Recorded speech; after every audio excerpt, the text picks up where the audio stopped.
প্রিয়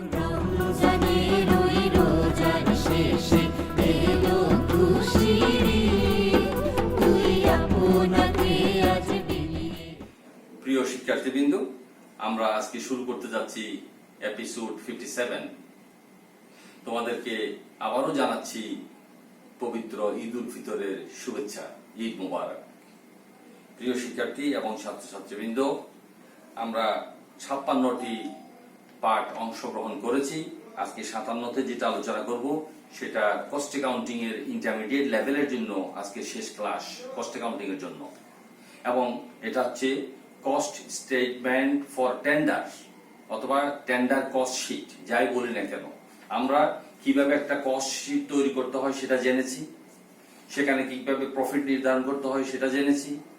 এখন হচ্ছে কি সেই কস্ট অ্যানালাইসিস করার পরে যে কস্ট টোটাল কস্ট বের করা হয় বা নির্ণয় করা হয় এবং সেলস ভ্যালু বের করা হয়, তার উপর আমি ভবিষ্যতে কোনো কাজ করার জন্য কোনো কর্তৃপক্ষ বা কোনো প্রতিষ্ঠানের কাছে যেই দরপত্রটা দেব, সেখানে আমার কস্ট কত, সেখানে আমার প্রফিট কত, সেখানে আমার টেন্ডার ভ্যালু কত, এগুলা নির্ণয় করাটা একজন অ্যাকাউন্টেন্ট হিসাবে, একটি প্রতিষ্ঠানের মালিক হিসাবে আমার কর্তব্য, আমার জানা প্রয়োজন আছে। এগুলোই আমরা জানার চেষ্টা করেছি। শেষ দিকে একটু কথা বলবো, সেটা হচ্ছে কি আমরা যে টোটাল কস্টটা নির্ণয় করি, এখানে যে কস্টের নামগুলো এখন এই মুহূর্তে নাই বললাম, যেহেতু আমরা আগে আরো 4টি ক্লাস করেছি। টোটাল কস্ট নির্ণয় করি। এখানে যদি বলা হয় প্রফিট 20% অন সেলস, এখানে সেলস হচ্ছে এটা, টেন্ডার প্রাইসটাই হচ্ছে আসলে সেলস প্রাইস। তাহলে এখানে যে ভ্যালুটা থাকবে সেটার 20% হচ্ছে এখানে, এটা দেওয়া নেই। এখন আমাকে এটা নির্ণয় করতে হবে। নির্ণয় করতে হলে কিভাবে করতে হবে? ওই এটাকে 100 মান ধরতে হবে আর এটাকে প্রফিট 20, তাহলে আমার কস্ট হচ্ছে কত? 80। তাহলে এটা 20 ডিভাইড বাই 80 অর 4/1। ঠিক আছে? এই জন্য 4/1 মানে হচ্ছে কি 25% অন কস্ট। এইটা 4/1 টাকা, এই 20 টাকাটা এই 80 4/1 টাকা। ওকে, অথবা 25%। যাই হোক না কেন, আমাদেরকে এই জিনিস, এই টেকনিক্যাল জিনিসগুলো জানতে হবে। আরো একটি বিষয় জানিয়ে দিচ্ছি, সেটা হচ্ছে কি আমি 20% উল্লেখ করেছি। যদি সেটা 10% হয় তাহলে 90/10 অথবা 9/1। কেমন? 90/10 কেমনে পেলাম? 100 থেকে যদি 10 মাইনাস করি তাহলে আমার কস্ট হয় 90, এই যে 90/10। ওকে, আর 15% যদি হয় অন সেলস তাহলে 85/15। কিভাবে? 100 বিয়োগ 15 ইকুয়াল টু 85। এই যে 85/15, এই 85/15 অফ কস্ট।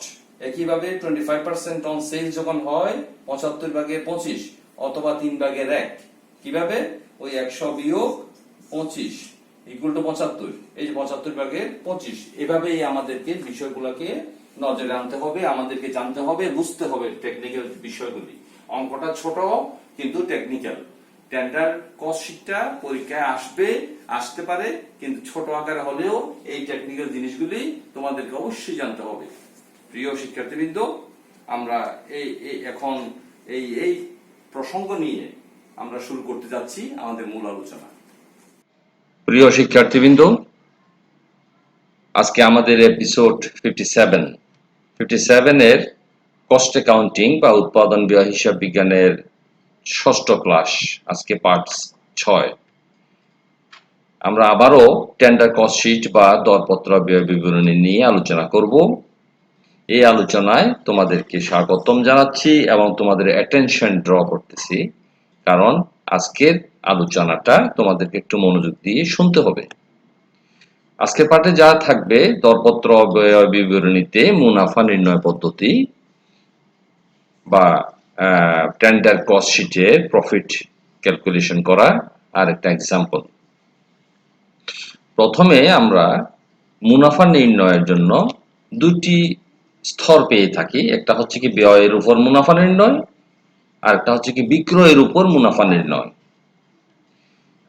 ব্যয়ের উপর মুনাফা নির্ণয়ের ক্ষেত্রে প্রথম যে শর্টকাট ফর্মুলাটা আছে সেটা হচ্ছে কি প্রশ্নে তোমাকে একটা পার্সেন্টেজ দেওয়া থাকবে আর অঙ্কের তো টোটাল কস্ট নির্ণয় করা হবে। একটা এক্সাম্পল আমরা দেখাচ্ছি। প্রফিট 20% অন টোটাল কস্ট টাকা 50,000, তাহলে প্রফিট কত? ফর্মুলার মধ্যে যদি আমরা এই টাকাটা অ্যাপ্লাই করি তাহলে 10,000 টাকা হচ্ছে তোমার প্রফিট। এটা কস্টের উপর নির্ণয় করা হলো। এখন আসো বিক্রয়ের উপর মুনাফা নির্ণয় কিভাবে করা হয়। প্রথমে বলি, বিক্রয়ের পরিমাণ দেয়া থাকলে এবং মুনাফার পার্সেন্টেজ দেওয়া থাকলে, এবং এখানেও একটি এক্সাম্পল আমরা দেখি। প্রফিট 20% অন সেলস টাকা 60,000, বিক্রয় 60,000 টাকা, 20% প্রফিট কত? 12,000 টাকা। আর বিক্রয়ের পরিমাণ দেয়া আছে, তাহলে এই পার্সেন্টেজের আর কোনো প্রয়োজন নেই। এক্ষেত্রে কস্ট শিট করার পরে বা কস্ট স্টেটমেন্ট করার পরে আমরা যে টোটাল কস্টটা পাবো, সেই টোটাল কস্ট বিক্রয় থেকে বা সেলস থেকে মাইনাস করলে আমার প্রফিট বের হবে। অর্থাৎ মুনাফা ইকুয়াল টু বিক্রয় মাইনাস ব্যয়। উদাহরণ, বিক্রয় 14,000 টাকা এবং উৎপাদন ব্যয় বিবরণের মোট ব্যয় 11,000 টাকা। সুতরাং মুনাফা ইকুয়াল টু বিক্রয় 14,000 বিয়োগ ব্যয় 11,000 ইকুয়াল টু 3,000 টাকা হচ্ছে মুনাফা। এখন আমরা আলোচনা করব বিক্রয়ের পরিমাণ দেওয়া নেই প্রশ্নে, শুধু বলা আছে যে বিক্রয়ের উপর এত পার্সেন্ট প্রফিট নিতে হবে। এক্ষেত্রে একটা এক্সাম্পল আমরা বলি। Profit 20% on sales, total cost 40,000, but no amount of sales in the questions. এক্ষেত্রে যেহেতু বিক্রয়ের পরিমাণ দেওয়া নেই, সেহেতু বিক্রয় 100 টাকা, 100 মাইনাস 20 টাকা ইকুয়াল টু ব্যয় হচ্ছে 80 টাকা। কেমন? আর ঐকিক নিয়মে আমরা সেই পুরনো ঐকিক নিয়মের পদ্ধতিতে যদি আমরা মুনাফা নির্ণয় করতে চাই, তাহলে ব্যয় 80 টাকা হলে মুনাফা হয় 20 টাকা, ব্যয় 1 টাকা হলে মুনাফা হয় উপরে 20 নিচে 80, ব্যয় 40,000 টাকা হলে উপরে 20 নিচে 80 ইন্টু 40,000 টাকা ইকুয়াল টু 10,000 টাকা। এভাবে আমাদেরকে মুনাফাটা নির্ণয় করতে হবে। এখন চলো আমরা একটা টেন্ডার কস্ট শিটের প্রশ্ন নিয়ে আলোচনা করি। একটি সাবান কোম্পানি বা সাবান কারখানা তোমাকে কিছু তথ্য সরবরাহ করেছে। Material used, direct wages, factory overhead, office overhead. এরপরে আর একটু কিছু অংশ আছে প্রশ্নে, আমরা সেটা নিয়ে পরে আলোচনা করব। কিন্তু এর আগে এই পর্যন্ত যে তথ্য দেয়া আছে, এই তথ্য দিয়ে একটা কস্ট শিট কিভাবে করা যায় আমরা সেটাই আগে আলোচনা করে ফেলি। কেমন? যেমন কাঁচামাল ব্যয় 1,50,000 যোগ প্রত্যক্ষ মজুরি 1 লাখ টাকা ইকুয়াল টু মুখ্য ব্যয় 2,50,000 টাকা, যোগ কারখানা উপরি খরচ 40,000 টাকা ইকুয়াল টু কারখানা ব্যয় 2,90,000 টাকা, অফিস উপরি খরচ 30,000 টাকা, মোট ব্যয় হচ্ছে 3,20,000 টাকা। একটু আগে যে প্রশ্নটা আমরা পেলাম ছোট আকারে, সেই প্রশ্নের আনসার হচ্ছে এটা। আমরা দরপত্র যখন সংজ্ঞা শিখেছি, সে দরপত্র ব্যয় বিবরণী কিভাবে নির্ণয় করা হয়, সেই সংজ্ঞার মধ্যে আমরা এটাও জেনেছি যে অতীতের কোন কাজের উপর ভিত্তি করে বর্তমানে বা ভবিষ্যতে কোনো কাজ করার জন্য ব্যয় নির্ণয়। আমাদেরকে এই মুহূর্তে যে তথ্যটা দেওয়া আছে সেটা কোনো অতীতের কাজের বিষয়, এটার উপর আমরা ব্যয় নির্ণয় করলাম এবং কয়েকটা জিনিস পেলাম। মুখ্য ব্যয় এত, কারখানা ব্যয় এত এবং মোট ব্যয় এত। ওকে, এখন আমরা ওই প্রশ্নের নিচের অংশটা দেখি। কেমন?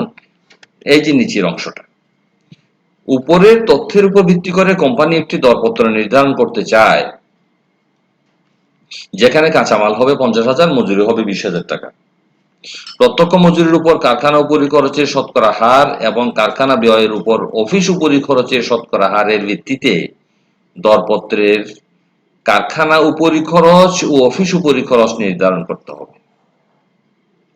এখানে যে মজুরি আছে এবং এখানে যে ফ্যাক্টরি কস্ট বের হবে, এখানে যে টোটাল কস্ট বের হবে, এগুলোর উপর ভিত্তি করে আমাকে পার্সেন্টেজ গুলো বের করতে হবে উপরি খরচের, এবং বিক্রয় মূল্যের উপর 20% হারে মুনাফা দরে বিক্রয় করা হয়। একটু আগে আমরা যেটা আলোচনা করেছিলাম সেটা এখানে আসছে যে 20% প্রফিট অন সেলস। দেখা যাক এখন আমরা এই যে কস্ট শিটটা করেছিলাম, যার মজুরি ছিল 1 লাখ, উপরি খরচ ছিল 40,000, আর অফিস উপরি খরচ ছিল 30,000, কারখানা ব্যয় ছিল 2,90,000। এই 4টা ফিগার মনে রাখো, আমাদের নেক্সট একটু পরে আমরা যখন অঙ্ক করতে যাব তখন কাজে লাগবে। প্রথমে আসো, এই অঙ্কের উপরি খরচের শতকরা হার নির্ণয়। 1 নম্বর, কারখানা উপরি খরচের শতকরা হার। ফর্মুলা হচ্ছে factory overhead divide by direct wages. আমরা একটু আগেই পেয়েছি যে ফ্যাক্টরি ওভারহেড ছিল 40,000 এবং ডাইরেক্ট ওয়েজেস ছিল, দেখা যাক, 1 লাখ টাকা ইন্টু 100। আমরা যখন এই সূত্রের মধ্যে এই টাকাটা অ্যাপ্লাই করব তখন আমাদের রেজাল্ট আসলো 40%। তাহলে আমরা বলবো factory overhead 40% of direct wages. Okay, next হচ্ছে অফিস এন্ড অ্যাডমিনিস্ট্রেটিভ ওভারহেড কিভাবে নির্ণয় করা হয়। এখানেও একই formula, office and administrative overhead divide by factory cost into 100। আমাদের আলোচিত প্রশ্নে ফ্যাক্টরি কস্ট ছিল 2,90,000 টাকা এবং ফ্যাক্টরি ওভারহেড ছিল 30,000 টাকা। আমরা যখন এটা সূত্রে অ্যাপ্লাই করলাম, আমাদের পার্সেন্টেজ নির্ণয় হলো 10.34%। ওকে, কয়টা পার্সেন্ট পেলাম? একটা হচ্ছে কি 40% আর একটা হচ্ছে কি 10.34%। ঠিক আছে, এই দুইটি পার্সেন্ট নিয়ে আমরা পরবর্তীতে টেন্ডার কস্ট শিট করব। দেখা যাক, টেন্ডার কস্ট শিটের কাঁচামাল ছিল 50,000 টাকা এবং ডাইরেক্ট ওয়াইজে ছিল 20,000 টাকা, ইকুয়াল টু প্রাইম কস্ট হচ্ছে 70,000 টাকা। নিচের এই বিষয়গুলি কিন্তু প্রশ্নে নাই। প্রশ্নে আমাদেরকে আকারে ইঙ্গিতে বলেছে যে এইভাবে পার্সেন্টেজ করে আসতে হবে। যেমন আমরা 40% অফ ডাইরেক্ট ওয়াইজেস নির্ণয় করেছি, তাহলে কার? ডাইরেক্ট ওয়াইজেস এর। সুতরাং 20,000 এর 40% 8,000 টাকা। তাহলে কি পেলাম? 70,000 যোগ 8,000 ইকুয়াল টু 78,000 টাকা হচ্ছে factory cost. Office overhead 10.34% of factory cost, 78,000 টাকার 10.34% 8,065 টাকা। টোটাল কস্ট হলো 86,065 টাকা। Profit 20% on sales. এখন প্রফিট ভ্যালু এইটা 20%, কিন্তু এটা তো আমার কাছে নেই, তাহলে এটা 20% আমি নেব কিভাবে? এটার জন্য একটা নোট আমরা একটু পরে আলোচনায় যাব। আপাতত প্রফিটটা যোগ করে দিলাম 21,516 টাকা ইকুয়াল টু 1,07,581 টাকা আমার টেন্ডার ভ্যালু বা সেলস ভ্যালু। ওকে, চলো এখন আমরা 20% on sales or 25% on cost কিভাবে নির্ণয় করা হয়েছে সেটা আলোচনা করি। দেখো, এখানে নোটের মধ্যে বলা আছে, প্রশ্নে বিক্রয়ের পরিমাণ নেই কিন্তু বিক্রয়ের উপর পার্সেন্ট দেওয়া আছে, সেক্ষেত্রে মুনাফা নির্ণয় কিভাবে করা হয়। প্রফিট 20% অন সেলস আর টোটাল কস্ট আমরা পেয়েছি 86,065, but no amount of sales in the question. এক্ষেত্রে যেহেতু বিক্রয়ের পরিমাণ নেই সেহেতু বিক্রয় 100 বিয়োগ মুনাফা 20 ইকুয়াল টু ব্যয় হচ্ছে 80 টাকা। এবার ঐকিক নিয়মে মুনাফা নির্ণয় করতে হবে পুরনো পদ্ধতিতে। ব্যয় 80 টাকা হলে মুনাফা হয় 20 টাকা, ব্যয় 1 টাকা হলে মুনাফা হয় উপরে 20 নিচে 80, বা এটা কাটাকাটি করলে হয় 4/1, 4/1 ইকুয়াল টু কিন্তু 25%। আমরা একটু আগে যে সেলসের 20% বা কস্টের 25% বলেছি, এইটাই হচ্ছে 25%, 4/1। এখন ব্যয় যদি 86,065 টাকা হয় তাহলে আমার প্রফিট হচ্ছে 21,516 টাকা। এই 21,516 টাকাই কিন্তু আমরা এখানে প্রফিট আকারে বসিয়েছি। ওকে, তাহলে 20% অন সেলস হলে 25% অন কস্ট। ঠিক আছে প্রিয় শিক্ষার্থীবৃন্দ, আমরা আলোচনা শেষ পর্যায়ে আসছি, আমরা উপসংহারে যাব ইনশাআল্লাহ। তোমরা আরেকটু সময় নিয়ে মনোযোগ সহকারে শোনো। প্রিয় ছাত্রছাত্রীবৃন্দ, আমরা টেন্ডার কস্ট শিটের প্র্যাকটিক্যাল নমুনা এবং উদাহরণ আলোচনা করলাম। আশা করি তোমরা বুঝতে পেরেছো। এখানে একটি টেকনিক্যাল বিষয় আছে, সেটা আমি আবারও তোমাদের বোঝার সুবিধার্থে কয়েক মিনিটের মধ্যে বলে দিচ্ছি। সেটা হচ্ছে কি, এই দুইটি বিষয় প্রশ্নে দেওয়া থাকবে, প্রশ্নে থাকবে। এটা থাকবে না, এটা থাকবে না। এই দুইটা ওভারহেড আমাদেরকে নির্ণয় করতে হবে কিসের উপর? আগের তোমার কস্ট স্টেটমেন্ট বা কস্ট শিটের উপর। কেমন? সুতরাং এখানে যে টাকাটা আসবে, এখানে যে টাকাটা আছে, এখানে যে টাকাটা আসবে, এখানে যে টাকাটা আসবে, এটা আমাকে নির্ণয় করতে হবে কার উপর? আগের অঙ্কের পার্সেন্টেজের উপর। এক্সাম্পল, এখানে যদি বলে 10% অন ওয়াইজেস, তাহলে এখানে যে ওয়াইজেস আছে এটা 10% হবে। বুঝতে পেরেছো? যদি বলে ওয়াইজেস না, 10% অন ম্যাটেরিয়ালস, তাহলে অবশ্যই ম্যাটেরিয়ালস এর উপর হবে। এই জিনিসটা একটু মনে রাখতে হবে। Office overhead 20% on factory cost.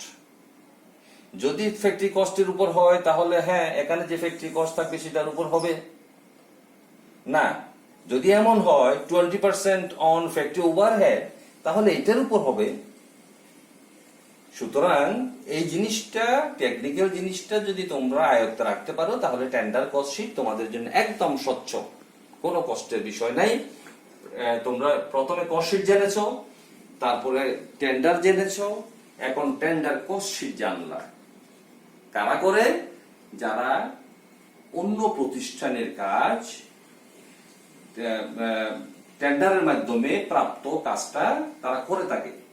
সোজা শব্দ আমি বলেছি, কন্ট্রাক্টররা করে থাকে। সুতরাং একজন কন্ট্রাক্টর লস দিয়ে তো আর কাজ করবে না, তাকে আগেই সেটা নির্ধারণ করতে হবে যে তার প্রফিট কত হইতে পারে এবং তার টেন্ডার ভ্যালু কত হইতে পারে। প্রিয় শিক্ষার্থীবৃন্দ, আজকে আমরা কস্ট শিট শেষ করব। ইন্টারমিডিয়েট লেভেলের জন্য কস্ট স্টেটমেন্ট বা কস্ট অ্যাকাউন্টিং একটা চ্যাপ্টার আমরা দীর্ঘ আলোচনা করলাম। আজকে সহ 6টি পর্বে আমরা কস্ট স্টেটমেন্ট বা কস্ট অ্যাকাউন্টিং আলোচনা করলাম। প্রিয় শিক্ষার্থীরা, আশা করি তোমাদের উপকার আসবে। তোমরা ভালো থেকো, সুস্থ থেকো। প্রিয় ভিউয়ার্স এবং অভিভাবক বৃন্দ, আপনাদেরকে জানাই ঈদের শুভেচ্ছা। আসসালামু আলাইকুম। ঈদ মুবারক, ঈদ মুবারক, ঈদ মুবারক।